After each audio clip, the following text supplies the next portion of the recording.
As Thika edges closer to attaining city status, pressure is mounting on authorities to resolve a growing water crisis threatening to undermine the town's rapid urban expansion. The industrial town is currently facing a daily water deficit of more than 20,000 cubic meters, which demand far outstripping supply as population growth and industrialization continue to surge. At present, Thika Water and Sewerage Company produces about 40,000 cubic meters of water daily, a figure considered insufficient for town's more than 279,000 residents and the thousands expected to settle in the area in the coming years. In response, the national government, through the Earthy Water Services Board, has rolled out 15.4 billion project aimed at boosting water production by additional 70,000 cubic meters per day. The project, being implemented in partnership with the Danish International Development Agency, will involve expansion of Thika's water infrastructure, construction of new storage facilities, and an establishment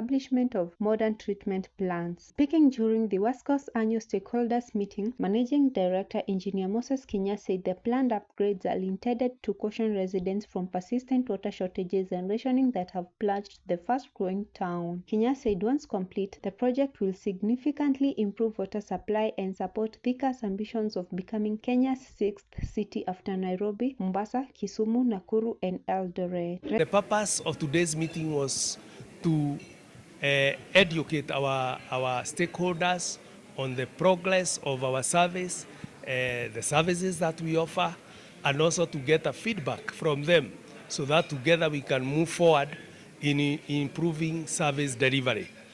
One of the issues that was raised, and we are working on it, is the gap that is there between demand and supply. And we currently have a deficit of about 20,000 meter cubed a day that will continue to increase as the population continues to grow. And in this regard, we have aligned together with the national government, the county government, projects to alleviate that situation and to improve our water and sewerage services. And one of the projects is the Danida project, which I'm so glad to report that the project is at advanced stages. Tendering has been issued and will be opened by end of October. And we expect that by next year, the contractor will be on the ground. We are also happy to report that the funding for the Karimenu water supply that will also increase water supply by 20,000 meter cubed to Thika is also at advanced stages with the funding from AFDB.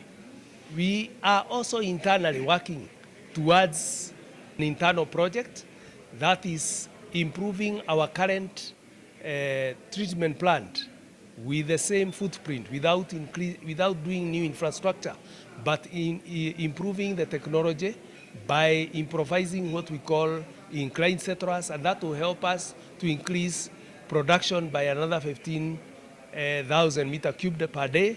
That will help alleviate that problem. Residents and water users attending the meeting urged the company to fast-track construction of new treatment plants, sewerage systems, and household water and sewer connections to match the town's expanding population and rising industrial demand. Iwasco is also seeking to benefit from the multi-billion shilling Karimenu Dam project in Gatundu North, which currently supplies water to Ruiru, Juja, and Nairobi. The company's board chairperson, Bishop Dr. Kennedy Mbatia, and Kiambu County Executive Committee member for Water, Environment, Natural Resources, and Climate Change, David Kimani Kuria, echoed calls for increased investment in water infrastructure to sustain town's growth. There's a great future that is there for all of us. And one of the things that we got excited about is that which we are looking forward in the next few, maybe in a period of about 1-2 years, we shall be able to see the results of the deficit being covered, because we have been having a deficit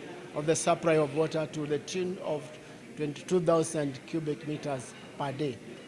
And so we have spoken about the project that I had in a short while. There is a project of creating more water. So we have been expecting to get about 20,000 cubic meters again from that end, and also improving the company efficiency so that we are also able to get another 20,000 cubic meters. So we really anticipate in the next 2 or 3 years the lack of water will be something of the past. But of course, we really appreciate that Thika is becoming a smart city. Many of us really have heard about it, and we are also preparing, indeed, to that when these things happen, the company is at par. The idea of Daninda is to increase water volumes and capacity, and also to extend what we call last mile extension. The other thing we are working and we are supporting and we are be supported. This is a collaboration. Is improvement of drainage. We have issues with drainage system here. Our system, water system, they are quite old. We've to work with Thika Water and want to work with Thika Water to improve those drainage facilities and modernize it and improve the capacity in terms of provision water per day. At the same time, Kenya said the company, working together with the Water Police Unit, had intensified crackdown on illegal water connections, leading to arrest of hundreds of offenders. He called on residents to cooperate with the company in protecting water infrastructure and improving service delivery. Wanjeru Florence, Thika TV.